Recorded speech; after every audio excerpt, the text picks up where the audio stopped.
നമ്മൾ കാത്തിരുന്ന മമ്മൂക്കയുടെ ഒരു വമ്പൻ സിനിമയുടെ ഷൂട്ട് തുടങ്ങാൻ പോകുന്നു. റെക്കോർഡ് കളക്ഷനുമായി DSE ബബ്ബയുടെ ട്രെയിലർ വരുന്നു. ഹായ് ഗൈസ്, ഇന്നത്തെ ഏറ്റവും പുതിയ സിനിമാ വാർത്തകളിലേക്ക് ഏവർക്കും സ്വാഗതം. കിഷ്കിന്ധാകാന്ഡം എന്ന സിനിമയ്ക്ക് ശേഷം അതേ ടീം ഒന്നിക്കുന്ന ഏറ്റവും പുതിയ സിനിമയാണ് എക്കോ. ചിത്രത്തിന്റെ ഒരു ഒഫീഷ്യൽ ടീസർ ഇന്ന് പുറത്തു വന്നിട്ടുണ്ട്. കിഷ്കിന്ധാകാണ്ഡത്തിന്റെ അതേ മൂഡിലുള്ള മറ്റൊരു സിനിമ, അങ്ങനെ ഒരു ഫീലാണ് ഈ ഒരു ടീസർ കണ്ടപ്പോൾ എനിക്ക് തോന്നിയിട്ടുള്ളത്. മേക്കിംഗ് ക്വാളിറ്റി കൊണ്ടും കളർ ഗ്രേഡിംഗ് കൊണ്ടും മികച്ച ബാക്ക്ഗ്രൗണ്ട് സ്കോർ കൊണ്ടും ഒരു ഗംഭീര ടീസറാണ് മൂവി ടീം പുറത്തുവിട്ടിട്ടുള്ളത്.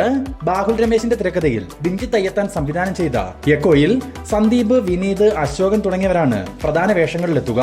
കാത്തിരിക്കാം എക്കോ സിനിമയുടെ കൂടുതൽ അപ്ഡേറ്റുകൾക്കായി. ആന്റണി വർഗീസിനെ നായകനാക്കി പോൾ ജോർജ് സംവിധാനം ചെയ്യുന്ന ഒരു പാൻ ഇന്ത്യൻ ആക്ഷൻ അഡ്വഞ്ചർ സിനിമയാണ് കാട്ടാളൻ.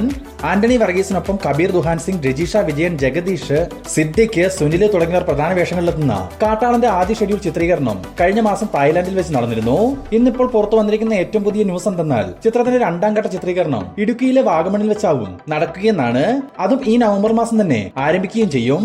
ഇതുകൂടാതെ ശ്രീലങ്ക, ധനുഷ്കോടി, രാമേശ്വരം എന്നീ സ്ഥലങ്ങളിലും കാട്ടാളന് ചിത്രീകരണം ഉണ്ടാവും. ധനുഷ് നായകനായും സംവിധായകനായും തിയേറ്ററുകളിലേക്ക് എത്തിയ ഏറ്റവും പുതിയ സിനിമയാണല്ലോ ഇഡ്ലിക്കടൈ. ചിത്രത്തിന്റെ ഫൈനൽ കളക്ഷൻ റിപ്പോർട്ട് ഇപ്പോൾ പുറത്തു വന്നിട്ടുണ്ട്. ഇഡ്ലിക്കടയുടെ തമിഴ്നാട് ഫൈനൽ കളക്ഷൻ 40 കോടി 10 ലക്ഷം രൂപ, ആന്ധ്ര തെലങ്കാന കളക്ഷൻ 3 കോടി 55 ലക്ഷം രൂപ, കർണാടക കളക്ഷൻ 5 കോടി രൂപ, കേരള കളക്ഷൻ 1 കോടി രൂപ, റെസ്റ്റ് ഓഫ് ഇന്ത്യ കളക്ഷൻ 65 ലക്ഷം രൂപ, ഓവർസീസ് കളക്ഷൻ 11 കോടി 80 ലക്ഷം രൂപ. ഏതാണ്ട് 100 കോടി രൂപയോളം ബഡ്ജറ്റിലെത്തിയ ഇഡ്ലിക്കടയുടെ വേൾഡ് വൈഡ് കളക്ഷൻ 69 കോടി 5 ലക്ഷം രൂപ മാത്രമാണ്. ചിത്രം തിയേറ്ററുകളിൽ ഡിസാസ്റ്ററായി മാറിക്കഴിഞ്ഞു. മെഗാസ്റ്റാർ മമ്മൂട്ടിയെ നായകനാക്കി ജിതിൻ കെ ജോസ് സംവിധാനം ചെയ്ത് റിലീസിന് തയ്യാറെടുത്തുകൊണ്ടിരിക്കുന്ന കളങ്കാവൽ എന്ന സിനിമയുടെ ചില ഭാഗങ്ങൾ റീ എഡിറ്റ് ചെയ്യുകയും തുടർന്ന് മമ്മൂക്ക ഇന്നലെ റീ എഡിറ്റ് ചെയ്ത ഭാഗങ്ങളുടെ ഡബ്ബിംഗ് വർക്കുകൾ പൂർത്തിയാക്കിയെന്നും അറിയാൻ സാധിച്ചിട്ടുണ്ട്. നിലവിൽ വർക്കുകളെല്ലാം പൂർത്തീകരിച്ച കളങ്കാവൽ വരുന്ന നവംബർ 27-നാണ് തിയേറ്ററുകളിലേക്ക് എത്തുക. ഇതിനിടയിൽ കളങ്കാവലിന്റെ ഓവർസീസ് റൈറ്റ്സ് ഹംസിനി എന്റർടൈൻമെന്റ്സ് സ്വന്തമാക്കിയിട്ടുണ്ടെന്നും ഒരു ന്യൂസ് പുറത്തു വന്നിട്ടുണ്ട്. പൃഥ്വിരാജ് സുകുമാരനെ നായകനാക്കി ജയൻ നമ്പ്യാർ സംവിധാനം ചെയ്ത ഏറ്റവും പുതിയ സിനിമയാണ് വിലായത്ത് ബുദ്ധ. ഉർവശി തിയേറ്റേഴ്സിന്റെ ബാനറിൽ സന്ദീപ് സേന നിർമ്മിക്കുന്ന വിലായത്ത് ബുദ്ധയുടെ പുതിയൊരു പോസ്റ്റർ മൂവി ടീം പുറത്തുവിട്ടിരുന്നു. എന്നാൽ ആ ഒരു പോസ്റ്ററിൽ ചിത്രത്തിന്റെ റിലീസ് തീയതി മെൻഷൻ ചെയ്തിട്ടില്ല. അതിനാൽ തന്നെ നമുക്ക് മനസ്സിലാക്കാൻ സാധിക്കുന്നത് നവംബർ 21-ാം തീയതി റിലീസ് തീരുമാനിച്ചിരുന്ന വിലായത്ത് ബുദ്ധയുടെ റിലീസ് പോസ്റ്റ്പോൺ ചെയ്തേക്കാമെന്നാണ്. ഇതിനിടയിൽ നവംബർ 27 അല്ലെങ്കിൽ ഡിസംബർ ആദ്യവാരം വിലായത്ത് ബുദ്ധ റിലീസിന് എത്തുമെന്ന തരത്തിൽ ചില വാർത്തകളും സോഷ്യൽ മീഡിയയിൽ പ്രചരിക്കുന്നുണ്ട്. മറയൂരിലെ ചന്ദനക്കാടുകളുടെ പശ്ചാത്തലത്തിൽ കഥ പറയുന്ന വിലായത്ത് ബുദ്ധയിൽ പൃഥ്വിരാജ് സുകുമാരനൊപ്പം പ്രിയംവദ കൃഷ്ണൻ, ഷമ്മി തിലകൻ, അനു മോഹൻ എന്നിവരും പ്രധാന വേഷങ്ങളിലെത്തും. കാന്താര ചാപ്റ്റർ 1 സിനിമയ്ക്ക് ക്യാമറ ഒരുക്കിയിട്ടുള്ള അരവിന്ദ് കശ്യപ്പാണ് വിലായത്ത് ബുദ്ധയ്ക്ക് ക്യാമറ കൈകാര്യം ചെയ്യുന്നത്. മ്യൂസിക് ജെയ്ക്സ് ബിജോയും. Pan Indian wrestling action comedy സിനിമയായി തയ്യാറാവുന്ന ചത്ത പച്ചയുടെ ടീസർ ഒന്ന് പുറത്തു വന്നിരുന്നു. കളർഫുൾ ആയ ഫ്രെയിമുകളും വ്യത്യസ്തമായ ഷോട്ടുകളും ഉൾപ്പെടുത്തിയ ഒരു ക്വാളിറ്റി സ്റ്റഫ് എന്ന അഭിപ്രായമാണ് എനിക്ക് ഈ ഒരു ടീസർ കണ്ടപ്പോൾ തോന്നിയത്. നവാഗതനായ അദ്വൈത് നായർ തിരക്കഥ എഴുതി സംവിധാനം ചെയ്യുന്ന ചത്ത പച്ചയിൽ അടിക്കും കോമഡിക്കും ഒരു പഞ്ഞവും കാണില്ല എന്നൊരു സൂചനയും ഈ ഒരു ടീസർ സമ്മാനിക്കുന്നുണ്ട്. അർജുൻ അശോകൻ, റോഷൻ മാത്യു, വിശാഖ് നായർ തുടങ്ങി യുവ താരനിര അണിനിരക്കുന്ന ചത്ത പച്ചയിൽ മെഗാസ്റ്റാർ മമ്മൂട്ടിയുടെ കാമിയോ റോളും ഉണ്ടാവും. ഈ വരുന്ന നവംബർ മാസം 3-ാം തീയതി മുതലാണ് മമ്മൂക്കയുടെ പോർഷൻസിന്റെ ചിത്രീകരണം ആരംഭിക്കുക. പിന്നെ ക്രിസ്മസ് റിലീസ് പ്ലാൻ ചെയ്തിരുന്ന ചത്താപ്പച്ചയുടെ റിലീസ് 2026 ജനുവരിയിലേക്ക് പോസ്റ്റ്പോൺ ചെയ്തതായും ഈ ഒരു ടീസറിൽ മെൻഷൻ ചെയ്തിട്ടുണ്ട്. കാത്തിരിക്കാൻ ചിത്രത്തിന്റെ കൂടുതൽ അപ്ഡേറ്റുകൾക്കായി. ദളപതി വിജയിയെ നായകനാക്കി എച്ച് വിനോദ് സംവിധാനം ചെയ്തു വരുന്ന ഏറ്റവും പുതിയ സിനിമയാണ് ജനനായകൻ. ചിത്രത്തിന്റെ ഫസ്റ്റ് സിംഗിൾ വരുന്ന നവംബർ 9-ാം തീയതി പുറത്തു വരാൻ സാധ്യതയുണ്ടെന്ന് കഴിഞ്ഞൊരു വീഡിയോയിൽ നമ്മൾ സൂചിപ്പിച്ചിരുന്നു. ഇന്നിപ്പോൾ ജനനായകന് മ്യൂസിക് ഒരുക്കിയിട്ടുള്ള അനിരുദ്ധ് തന്നെ ജനനായകന്റെ ഫസ്റ്റ് സിംഗിളിന്റെ വർക്കുകൾ പൂർത്തിയായെന്നും ഈ ആഴ്ച തന്നെ അത് റിലീസ് ചെയ്യുമെന്നും ഒരു മാധ്യമത്തിൽ നൽകിയ അഭിമുഖത്തിൽ തുറന്നു പറഞ്ഞിട്ടുണ്ട്. വിജയ്, അനിരുദ്ധ്, അസൽ കോളർ, വിഷ്ണു കിടവൻ തുടങ്ങിയവർ ചേർന്നാണ് ജനനായകന്റെ ഫസ്റ്റ് സിംഗിൾ ആലപിച്ചിട്ടുള്ളതും. 1987-ൽ കമലഹാസനെ നായകനാക്കി മണിരത്നം സംവിധാനം ചെയ്ത ഒരു കൾട്ട് ക്ലാസിക് ഗാങ്സ്റ്റർ സിനിമയാണ് നായകൻ. വർഷങ്ങൾക്കിപ്പുറം നായകൻ റീ റിലീസ് ചെയ്യുന്നു.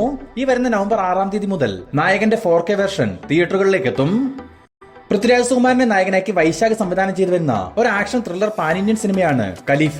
നിലവിൽ ചിത്രീകരണം നടന്നു വരുന്ന ഖലീഫയിൽ പൃഥ്വിരാജിനൊപ്പം കൃതി ഷെട്ടി, വിദ്യുത് ജമാൽ, ചെമ്പം വിനോദ്, സത്യരാജ്, നരേൻ, നമിത പ്രമോദ്, ജോണി ആന്റണി എന്നിവരും പ്രധാന വേഷങ്ങളിലെത്തും. ഇതിനിടയിൽ സിനിമയുടെ ഭാഗത്തു നിന്നും അറിയാൻ സാധിക്കുന്ന ഏറ്റവും പുതിയ അപ്ഡേറ്റ് എന്തെന്നാൽ ആക്ഷനും വയലൻസിനും വളരെ പ്രാധാന്യമുള്ള ചിത്രത്തിൽ 7ഓളം സംഘടന രംഗങ്ങൾ ഉണ്ടാവുമെന്നും അത് നല്ല ഇന്റൻസ് ആയി കാണിക്കുന്നതുകൊണ്ട് തന്നെ മേ ബി ഖലീഫയ്ക്ക് സെൻസർ ബോർഡിൽ നിന്നും സർട്ടിഫിക്കറ്റ് ലഭിക്കാനാണ് സാധ്യതയെന്നാണ്. അങ്ങനെയെങ്കിൽ മാർക്കോയ്ക്ക് ശേഷം സർട്ടിഫിക്കറ്റ് ലഭിക്കുന്ന മറ്റൊരു മലയാളം ആക്ഷൻ സിനിമയായി ഖലീഫ മാറുമെന്ന് തീർച്ച. രാം ചരണിനെ നായകനാക്കി ബുച്ചി ബാബുസനെ സംവിധാനം ചെയ്തു വരുന്ന ഏറ്റവും പുതിയൊരു മാസ് എന്റർടൈൻമെന്റ് സിനിമയാണ് പെഡി. നിലവിൽ ചിത്രീകരണം നടന്നു വരുന്ന ഈ സിനിമയിൽ നിന്നും ജാൻവി കപൂറിന്റെ ക്യാരക്ടർ പോസ്റ്റർ ഇന്ന് പുറത്തു വന്നിരുന്നു. ആച്ചിയമ്മ എന്ന കഥാപാത്രമായിട്ടാണ് ജാൻവി കപൂർ പെഡിയിലെത്തുക. രാം ചരണിനൊപ്പം ജാൻവി കപൂർ, ശിവരാജ് കുമാർ, ജഗപതി ബാബു എന്നിവരും പെഡിയിൽ പ്രധാന വേഷങ്ങളിൽ എത്തുന്നുണ്ട്. AR റഹ്മാനാണ് ഈ ചിത്രത്തിന് മ്യൂസിക് ഒരുക്കുന്നത്. വരുന്ന 2020 മാർച്ച് 27 പാൻ ഇന്ത്യൻ റിലീസായി പെഡി തിയേറ്ററുകളിലേക്ക് എത്തും. പ്രണവ് മോഹൻലാലിനെ നായകനാക്കി രാഹുൽ സദാശിവൻ സംവിധാനം ചെയ്ത് നിലവിൽ പ്രദർശനം നടത്തിവരുന്ന DS ഹീറോയുടെ ആദ്യ ദിന ഒഫീഷ്യൽ കളക്ഷൻ ഇന്ന് പുറത്തു വന്നിട്ടുണ്ട്. കേരളത്തിൽ നിന്നും മാത്രം ആദ്യ ദിനം 3,85,00,000 രൂപയും, പ്രിവ്യൂ ഷോയിലൂടെ 85 ലക്ഷം രൂപയും, റെസ്റ്റ് ഓഫ് ഇന്ത്യയിൽ നിന്നും 82 ലക്ഷം രൂപയും, ഓവർസീസിൽ നിന്നും 4 കോടി രൂപയോളവും സ്വന്തമാക്കിയിട്ടുള്ള DS ഹീറോയുടെ ടോട്ടൽ ആദ്യ ദിന വേൾഡ് വൈഡ് കളക്ഷൻ 10 കോടി രൂപയ്ക്ക് മുകളിലാണ്. അതേസമയം രണ്ടാം ദിവസത്തിലേക്ക് വരുമ്പോൾ ഇന്നലത്തേതിന് സമാനമായ ഒരു കളക്ഷനാണ് ഇന്നും DS ഹീറോയ്ക്ക് ലഭിച്ചു വരുന്നത്. അതുകൊണ്ട് തന്നെ കേരളത്തിൽ നിന്നും ഇന്ന് 4 കോടി രൂപയോളം, വേൾഡ് വൈഡ് ഗ്രോസായി 10 കോടി രൂപയോളവും രണ്ടാം ദിനത്തിലും ചിത്രത്തിൽ ലഭിക്കുമെന്ന് തീർച്ച. അങ്ങനെയെങ്കിൽ ആദ്യ 2 ദിവസങ്ങൾ കൊണ്ട് തന്നെ 20 കോടിക്ക് മുകളിൽ ഒരു കളക്ഷനിലേക്ക് DS ഹീറോ എത്തപ്പെടും. കാത്തിരിക്കാൻ നാളെ വരാനിരിക്കുന്ന ഒഫീഷ്യൽ കളക്ഷൻ റിപ്പോർട്ടിനായി. അജിത് കുമാറിനെ നായകനാക്കി ഗുഡ് ബാഡ കളിക്ക് ശേഷം വീണ്ടും അതിക് രവിചന്ദ്രൻ ഒരു സിനിമ ഒരുക്കാൻ പോകുന്നു. AK-64 എന്ന് താൽക്കാലികമായി പേര് വെച്ചിരിക്കുന്ന ഈ ചിത്രത്തിന് മ്യൂസിക് ഒരുക്കുന്നത് അനിരുദ്ധാണ്. 2026 ജനുവരി മാസമാണ് AK-64ന്റെ ഷൂട്ടിംഗ് വർക്കുകൾ ആരംഭിക്കുക. ഇതിനിടയിൽ ഈ മാസം തന്നെ സിനിമയുടെ ടൈറ്റിൽ റിവീൽ ചെയ്യുന്ന ഒരു പ്രൊമോ വീഡിയോ പുറത്തു വരുമെന്നും ചില വിവരങ്ങൾ ലഭിച്ചിട്ടുണ്ട്. ഫാലിമി എന്ന സിനിമയ്ക്ക് ശേഷം നിതീഷ് സഹദേവ് മമ്മൂക്കയെ നായകനാക്കി ഒരു സിനിമ സംവിധാനം ചെയ്യുമെന്ന് കഴിഞ്ഞ കുറച്ചു നാളുകളായി കേൾക്കുന്നൊരു വാർത്തയാണ്. എന്തായാലും ആ കാത്തിരിപ്പിന് വിരാമമിട്ടുകൊണ്ട് ഈ സിനിമ ആരംഭിക്കാൻ ഒരുങ്ങുന്നു. നിലവിൽ ഈ ഒരു സിനിമയുടെ പ്രീ പ്രൊഡക്ഷൻ വർക്കുകൾ ആരംഭിച്ചതായി സംവിധായകൻ നിതീഷ് സഹദേവ് തന്നെ ഒരു ഇൻസ്റ്റാഗ്രാം സ്റ്റോറിയിലൂടെ അറിയിച്ചിട്ടുണ്ട്. ഒരു മാസ് ആക്ഷൻ എന്റർടൈൻമെന്റ് പശ്ചാത്തലത്തിൽ വരാനിരിക്കുന്ന ഈ ചിത്രത്തിന്റെ ഷൂട്ടിംഗ് വർക്കുകൾ വരുന്ന 2026 ജനുവരി മാസം അവസാനം മുതൽ ആരംഭിക്കും. പൊള്ളാച്ചി, പാലക്കാട്, എറണാകുളം എന്നിവിടങ്ങളാണ് സിനിമയുടെ പ്രധാന ലൊക്കേഷനുകളായി അറിയാൻ സാധിച്ചിട്ടുള്ളത്. ബബ്ബയുടെ ട്രെയിലർ വരുന്നു. അടുത്ത അപ്ഡേറ്റുകളിലേക്ക് കടക്കുന്നതിന് മുമ്പ് ഇതുപോലുള്ള ഏറ്റവും പുതിയ സിനിമാ വാർത്തകൾ എത്രയും വേഗത്തിൽ നിങ്ങളിലേക്ക് എത്തുവാൻ നമ്മുടെ ഈ ചാനൽ ഇപ്പോൾ തന്നെ സബ്സ്ക്രൈബ് ചെയ്തു വെക്കുക. ജനപ്രിയ നായകൻ ദിലീപിനെ നായകനാക്കി ധനഞ്ജയ് ശങ്കർ സംവിധാനം ചെയ്തു വരുന്ന ഏറ്റവും പുതിയ സിനിമയാണ് ബബ്ബ. നിലവിൽ ഇപ്പോൾ പോസ്റ്റ് പ്രൊഡക്ഷൻ വർക്കുകൾ നടന്നു വരുന്ന ബബ്ബയുടെ ഒഫീഷ്യൽ ട്രെയിലർ അണിയറയിൽ ഒരുങ്ങുന്നു എന്നൊരു ന്യൂസ് ഇപ്പോൾ പുറത്തു വന്നിട്ടുണ്ട്. ദിലീപിനൊപ്പം ലാലേട്ടൻ, വിനീത് ശ്രീനിവാസൻ, ധ്യാൻ ശ്രീനിവാസൻ തുടങ്ങിയവർ പ്രധാന വേഷങ്ങളിലെത്തുന്ന ബബ്ബ ആക്ഷനും കോമഡിക്കുമെല്ലാം പ്രാധാന്യം നൽകി ഒരുക്കിയിട്ടുള്ള ഒരു എന്റർടൈൻമെന്റ് സിനിമയാണ്. അതിനാൽ തന്നെ ഒരു കിടിലൻ ട്രെയിലർ കട്ട് പുറത്തിറക്കി സിനിമയ്ക്ക് ഹൈപ്പ് കയറ്റാനുള്ള തീരുമാനത്തിലാണ് മൂവി ടീം. വരുന്ന ഡിസംബർ മാസം ആദ്യ വാരത്തിൽ തന്നെ ബബ്ബയുടെ ട്രെയിലർ പുറത്തുവരും. മിഴിമുനഞ്ചിൽ കൊണ്ടു കറുകറുത്തു ഞാൻ ചിരിമണ നനയുമ്പോൾ വെളുവെളുത്തു വീണ്ടും സന്ധിക്കവരെ മിഴിമുന നെഞ്ചിൽ കൊണ്ടു കറുക